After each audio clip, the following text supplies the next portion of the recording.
Assalamualaikum warahmatullahi wabarakatuh. Ahlan wa sahlan. Bagaimana kabarnya semuanya, rekan-rekan semua?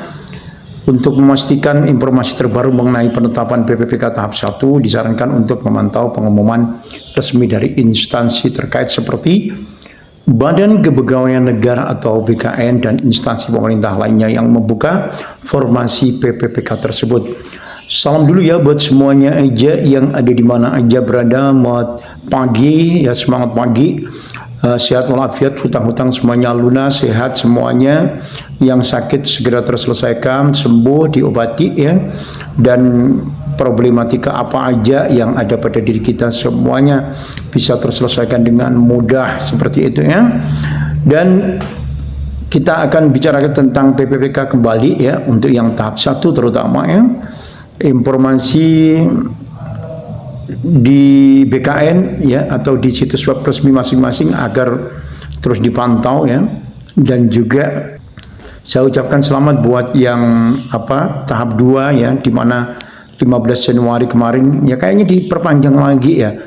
Merupakan kesempatan yang lebih luas bagi calon yang melamar atau mendaftar seleksi PPPK tahap 2 ya, yang memenuhi kriteria tentunya.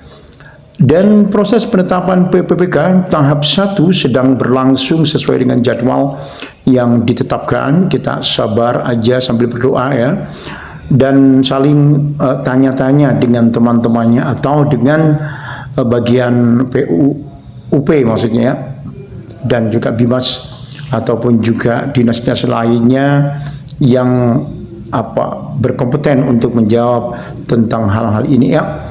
Calon peserta diharapkan untuk terus memantau informasi resmi dan mempersiapkan diri dengan baik untuk tahapan seleksi selanjutnya tentunya.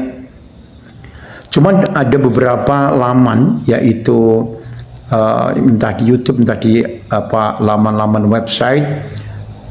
Pegawai pemerintah dengan perjanjian kerja PPPK tahap 1 dijadwalkan mulai menerima SK atau surat keputusan dan gaji terhitung sejak 1 Maret 2025. Terkait kebenarannya kita akan pantau terus ya.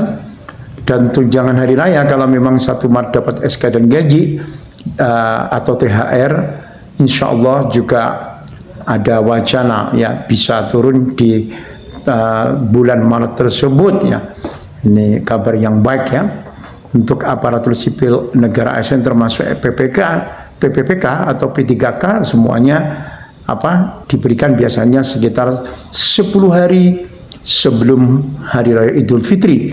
Namun ketentuan pastinya tetap kita pantau ya. Pada tahun 2025 Idul Fitri diperkirakan jatuh pada akhir Maret atau awal April. Dengan demikian THR kemungkinan akan dicairkan pada pertengahan Maret 2025. Ya, ini cuma kabar-kabar aja ya, yang penting ada kabar bagus ya. Meskipun masa kerja PPPK tahap 1 baru dimulai pada 1 Maret 2025, mereka tetap berhak menerima THR tahun tersebut.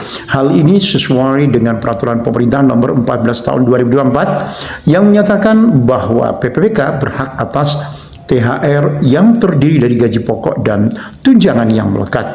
Oleh karena itu PPPK tahap 1, nah ini pantau terus ya. Cuman kabar demi kabar itu berseliweran ya di website atau di laman-laman tertentu ya. Jika ingin berdoa agar segera ditetapkan sebagai PPPK tahap 1, kita bisa memanjatkan doa kepada Allah dengan penuh keikhlasan dan keyakinan tentunya. Di antaranya dengan Bismillahirrahmanirrahim. Allahumma yassir wa la tu'assir. Allahumma tammim bil khair. Ya Allah, mudahkanlah dan jangan dipersulit. Ya Allah, sempurnakanlah dengan kebaikan. Atau juga dengan Allahumma kfini bihalalika an haramika wa aghnini bifadlika amman siwak. Ya Allah, cukupkanlah aku dengan rizki halalmu dari yang haram, dan kayakanlah aku dengan karuniamu dan karuniamu selainmu, seperti itu ya. Rabbi inni lima anzalta ilayya min khairin faqir.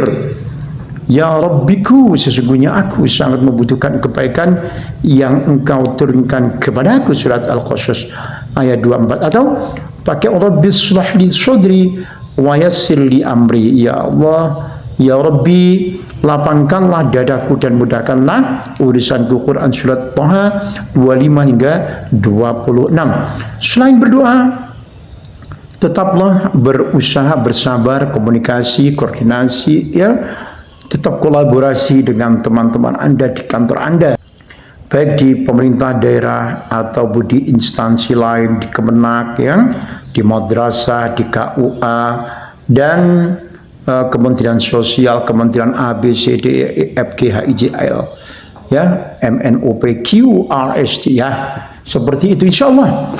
Jika memang rezeki Anda, penetapan PPPK akan segera terjadi. Semoga Allah memudahkan dan memberikan yang terbaik. Amin, amin, ya rabbal alamin. Setelah lulus atau ditetapkan sebagai PPPK tahap 1, ada beberapa pihak yang layak untuk diberikan ucapan. Misalnya, satu, bersyukur kepada Allah Subhanahu wa taala, tentu, ya. Yang pertama dan utama, ucapkanlah alhamdulillah, alhamdulillah, alhamdulillah, alhamdulillah, alhamdulillah, sebagai bentuk rasa syukur atas rezeki dan kesempatan yang diberikan. Bisa juga melakukan sujud syukur atau bersedekah sebagai ungkapan terima kasih kepada Allah, baik bersedekah lewat selamatan atau tasyakuran dan lain sebagainya.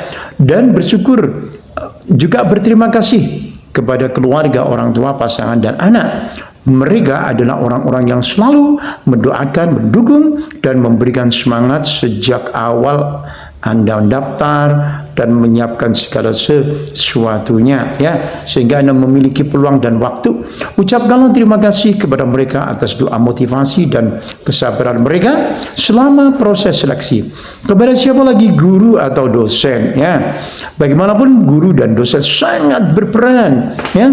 Jika Anda berasal dari latar belakang pendidikan atau pelatihan tertentu, guru atau dosen memiliki peran penting dalam membentuk kemampuan dan ilmu yang Anda miliki. Nah, terutama juga teman dan rekan seperjuangan, karena saling ta'awun 'alal birri wat taqwa, ya, saling bekerja sama dalam kebaikan dan takwa. Mereka selalu berbagi informasi, belajar bersama, mengisi bersama, tes kesehatan bersama, tes A, B, C, D bersama-sama, ya, serta saling menyemangati selama proses seleksi. Tentunya harus berterima kasih kepada teman dan rekan seperjuangan Anda, ya, baik yang jauh ataupun yang dekat, karena yang jauh kadang kita bertanya-tanya sesuatu. Dan di grup, nah, biasanya kita bertanya sesuatu, kebingungan, kemudian dijawab oleh salah satu rekan yang ada di grup ini, di grup Anda tentunya, ya. Pimpinan dan rekan di lingkungan kerja Anda. Kalau Anda di madrasah, Anda berterima kasih kepada kepala madrasah dan guru-guru lainnya.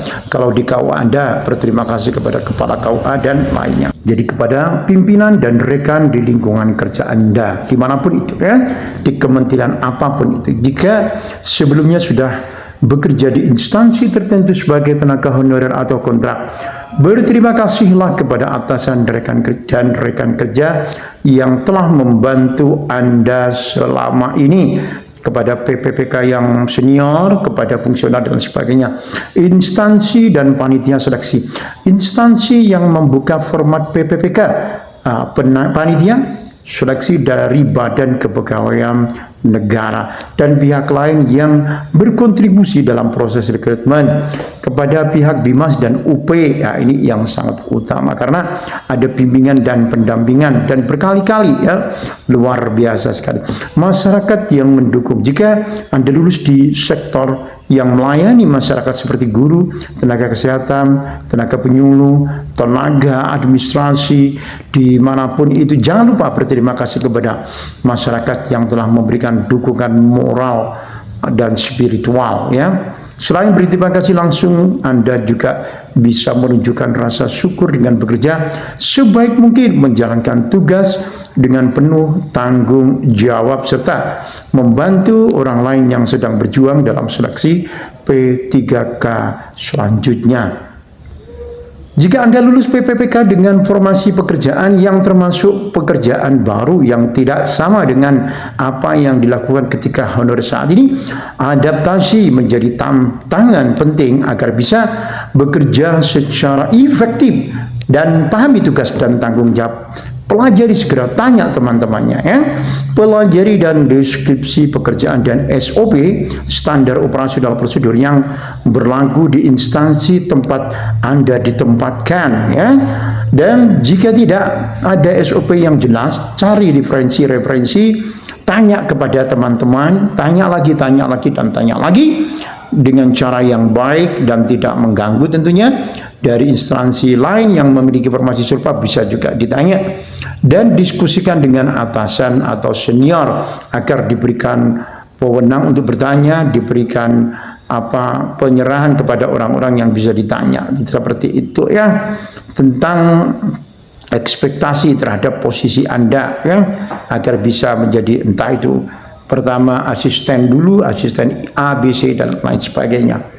Jalin komunikasi yang baik dengan rekan kerja, baik yang memiliki tugas serupa maupun yang bekerja di bidang lain, sebab di dalam kantor Anda sekarang, instansi Anda adalah merupakan satu kesatuan. Minta bimbingan dari pegawai yang lebih senior untuk memahami budaya kerja dan dinamika di instansi Anda ya.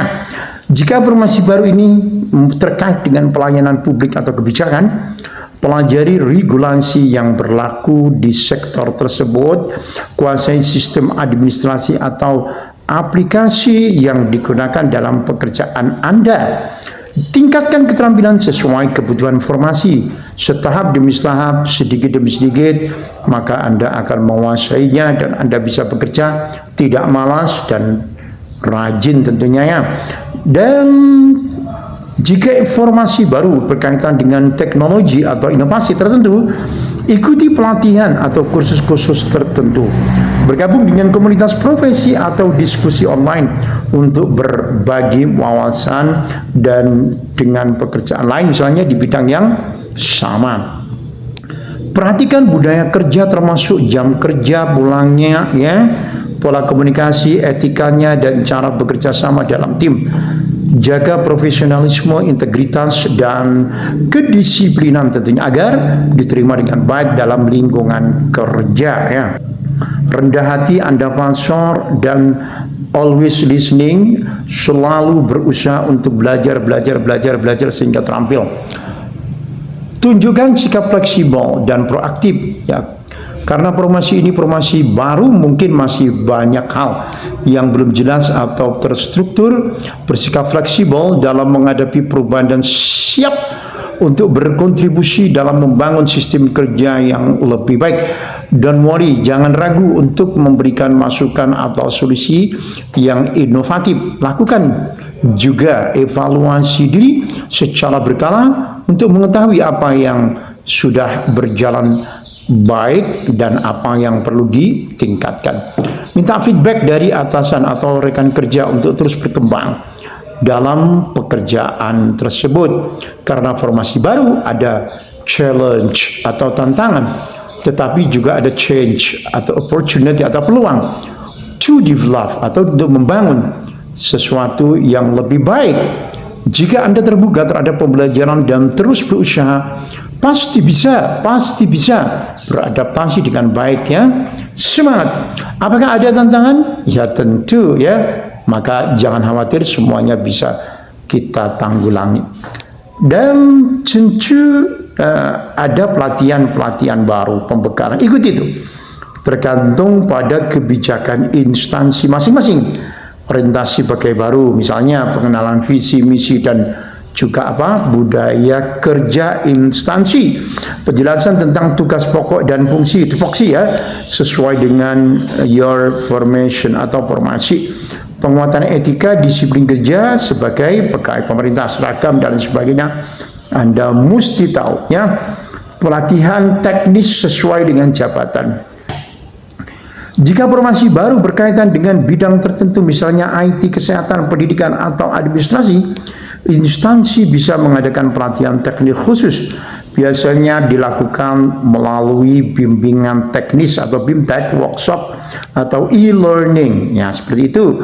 Ada juga beberapa instansi menyediakan pelatihan terkait kepemimpinan, communication, dan juga work management atau job desk. Beberapa instansi menyediakan itu ya, bisa berupa pelatihan langsung dari instansi atau melalui program dari PPSDM, Badan Pengembangan Sumber Daya Manusia. Jika instansi menggunakan aplikasi atau sistem tertentu, Anda mungkin akan diberikan pelatihan penggunaan software atau sistem digital yang digunakan dalam pekerjaannya. Ada juga pengembangan kompetensi berkelanjutan ya. Terus setelah bekerja beberapa waktu biasanya akan ada pelatihan lagi ya, untuk meningkatkan keterampilan dan pengetahuan, bisa melalui diklat-diklat pendidikan dan pelatihan sertifikasi profesi atau kursus-kursus singkat ya. Namun tidak semua instansi langsung menyediakan pelatihan di awal. Jika tidak ada pelatihan formal, Anda bisa berinisiatif belajar mandiri ya, berdikari atau berdiskusi dengan pegawai yang lebih senior, itu juga lebih cepat lagi. Dan berapa lama kita beradaptasi di dunia kerja PPK dengan formasi baru bisa bervariasi tergantung pada beberapa faktor seperti kompleksitas pekerjaan, lingkungan kerja, serta kesiapan pribadi ya. 1 hingga 3 bulan biasanya masa orientasi awal, pengenalan lingkungan kerja atau aturan dan budaya organization. Oke, pahami tugas pokok dan fungsi tupoksi secara basic atau dasar ya. Mulai membangun relationship dengan rekan kerja atau atasan. 3-6 bulan mulai nyaman dan mandiri, sudah terbiasa dengan sistem kerja, tugas harian, dan alur birokrasi ya. Lakukan itu dulu, lebih fokus perhatian terhadap itu dulu ya. Yang lain-lain boleh dilaksanakan, tetap fokus ke sana ya. Selidiki dan pelajari. Mampu menyelesaikan tugas secara lebih mandiri dengan sedikit bimbingan. Mulai menemukan ritme kerja yang sesuai dengan gaya dan kebiasaan tim.